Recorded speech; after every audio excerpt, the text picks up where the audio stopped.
पाटलांच्या शिवरायांबाबतच्या वक्तव्यानं भाजप आक्रमक झालेली आहे। शिवरायांचा अवमान केला असं प्रवीण दरेकर म्हणतात। जयंत पाटलांनी शिवप्रेमींची माफी मागावी अशी मागणी प्रवीण दरेकर यांनी केली आहे। तर एका मुलाखतीमध्ये जयंत पाटलांकडून शिवरायांनी खंडणी मागितल्याचं वक्तव्य करण्यात आलं होतं, असा दाखला देण्यात आलाय। त्यामुळे जयंत पाटलांच्या त्या वक्तव्यावरून प्रवीण दरेकर आक्रमक झालेले आहे। आताची सगळ्यात मोठी आणि महत्त्वाची बातमी म्हणावी लागेल, जयंत पाटलांनी एक वक्तव्य केलं होतं एका इंटरव्ह्यू मध्ये आणि त्यांच्या त्या वक्तव्याचा दाखला देत आता भाजप आक्रमक झालेली आहे। शिवरायांचा अपमान केल्याचा आरोप त्यांच्यावर केला जातोय। त्यामुळे सर्व शिवप्रेमींची जयंत पाटील यांनी माफी मागावी अशी मागणी प्रवीण दरेकर यांनी केली आहे।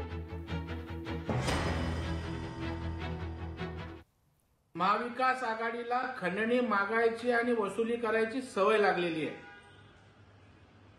म्हणूनच या ठिकाणी जयंत पाटलांनी छत्रपती शिवाजी महाराजांनी त्या ठिकाणी खंडणी मागितली अशा प्रकारची मुक्ताफळं ते उधळलीत।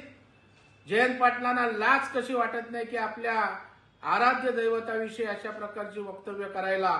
त्यांनी तात्काळ महाराष्ट्रातल्या शिवप्रेमींची माफी मागावी अशा प्रकारची माझी आग्रही मागणी आहे।